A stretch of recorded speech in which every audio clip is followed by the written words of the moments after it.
और होली के ठीक पहले एक नई बहस शुरू हो गई है कि होली मुबारक या शुभ होली, किस तरह से लोगों को शुभकामनाएं दी जाए। कथावाचक देवकीनंदन ठाकुर का तर्क है कि होली मुबारक नहीं बल्कि शुभ होली कहा जाए। उनका दावा है कि जब शुभ ईद नहीं हो सकता, नहीं कहा जाता, तो होली मुबारक क्यों कहा जाए। यानी अगर त्योहार सनातनी है तो भाषा भी सनातन वाली ही होनी चाहिए। होली पर यह बयान सुनकर मुस्लिम मोहल्ले में हलचल शुरू हो गई है।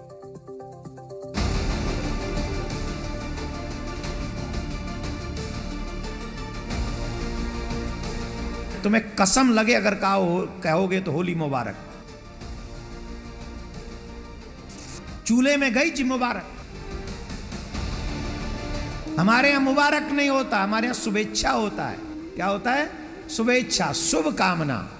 मुबारक भी हम बोल सकते हैं और शुभकामनाएं भी हम बोल ही सकते हैं। हमारे देश में मुसलमानों की संख्या भी कम नहीं है। अगर आपको मुबारकबाद और हार्दिक शुभकामनाओं में फर्क करना है तो आप बहुत सारी चीजों में फिर फर्क पैदा करेंगे। देश में रंगों के त्योहार की उमंग है, लेकिन इस बार रंगों से ज्यादा फोकस शब्दों पर हो रहा है। कोई होली मुबारक नहीं। ऐसा इसलिए क्योंकि देवकीनंदन ठाकुर ने जैसे ही अपने भक्तों को होली मुबारक कहने से मना किया और होली की शुभकामनाएं देने की अपील की, देश भर में बहस का नया रंग चढ़ गया। देवकीनंदन ठाकुर ने अपनी कथा के मंच से भक्तों को कसम खिलाई कि इस बार कोई भी होली मुबारक नहीं कहेगा। हम सनातनी हैं, हमारी परंपरा में शुभकामनाएं दी जाती है, मुबारकबाद नहीं। मुबारक नहीं है होली। होली की शुभकामनाएं, बड़ों का आशीर्वाद लें, छोटों के चरण छुएं। होली की शुभकामनाएं। नशा मुक्त होकर त्योहार मनाना चाहिए, नशा मुक्त होकर।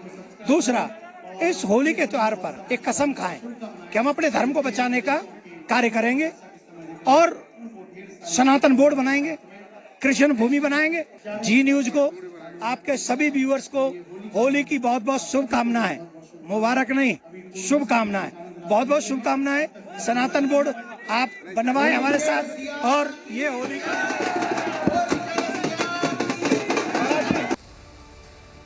अब देवकीनंदन ठाकुर की इस सलाह ने बड़ी बहस छेड़ दी है। सवाल ये उठ रहे हैं कि जब लोग सालों से होली मुबारक कहते आ रहे हैं तो अचानक ऐसा क्या हो गया है कि एक संत को इस तरह की अपील करनी पड़ गई।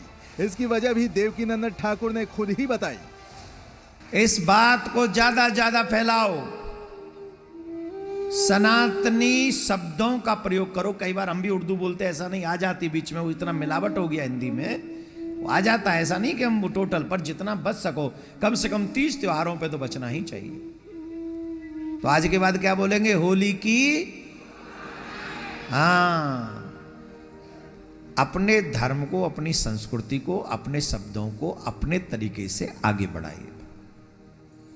आप जो प्रयोग में लाएंगे वही आपके बच्चे भी बोलेंगे। देवकीनंदन ठाकुर ये अपील कर रहे हैं कि उर्दू नहीं बल्कि सनातनी शब्दों का इस्तेमाल करें। उनके मुताबिक ये भाषा की लड़ाई नहीं बल्कि संस्कृति की लड़ाई है। देवकीनंदन ठाकुर के इस बयान पर लोग दो धड़ों में बढ़ते नजर आ रहे हैं। हम होली की शुभकामनाएं भी बोलते हैं, होली की मुबारकबाद भी बोलते हैं और हमारा देश जाना ही जाता है धर्मनिरपेक्ष देश के नाम से। तो मुबारक बोलो या शुभकामनाएं बोलो, सबके लिए होली है। आप जनता को बेवकूफ मत समझिए। जनता बहुत अब समझदार हो गई है, जनता पढ़ रही है और खास तौर से जो हमारे आजकल के युवा हैं वो हर चीज को समझ रहे हैं। हमारे यहाँ मुबारक नहीं होता, हमारे यहाँ शुभेच्छा होता है। होली मुबारक नहीं, होली की शुभकामनाएं दीजिए। देवकीनंदन ठाकुर के इस बयान के साथ ही सनातनी समाज में नई चेतना दौड़ पड़ी। संतों ने भी उनकी अपील का समर्थन किया। हमारे हिंदी साहित्य शब्दकोश की भरमार है, कोई कमी नहीं है। आपको देना है तो होली की शुभकामनाएं, हार्दिक बधाई, मंगल कामना करना है और कोई भी ऐसा शब्द नहीं बोलना है जो वो शब्द कट्टरपंथियों के शब्दकोश का हो, जिहादी और आतंकवादी विचारधारा के मानसिकता के शब्दकोश का हमें उच्चारण नहीं करना है। देवकीनंदन के साथ साथ मैं यही कहना चाहता हूँ कि जो भी इस तरह मुबारकबाद ये सब शब्द बोलते हैं, यह कहीं ना कहीं एक बहुत खराब शब्द है। ये शब्द पे रोक लगना चाहिए और शुभकामनाएं, धन्यवाद, साधुवाद और गले लगना चाहिए होली के दिन। दलील ये भी दी जा रही है कि जब लोग शुभ ईद नहीं बोलते तो होली मुबारक भी नहीं बोलना चाहिए। हिंदू धर्मगुरु देवकीनंदन ठाकुर ने क्लियर कर दिया कि ये सिर्फ भाषा का मामला नहीं है, बल्कि सनातनी पहचान की लड़ाई है। जबरन भाषा और संस्कृति बदलने का विरोध करना हर सनातनी का कर्तव्य है। होली से ठीक पहले आए इस बयान को सनातनी गुट संस्कृति की रक्षा मान रहा है, तो दूसरी ओर कुछ लोग इसे गैर जरूरी विवाद करार दे रहे हैं। क्या फर्क पड़ता है अगर हम मुबारक बोलें या फिर हम शुभकामनाएं बोलें?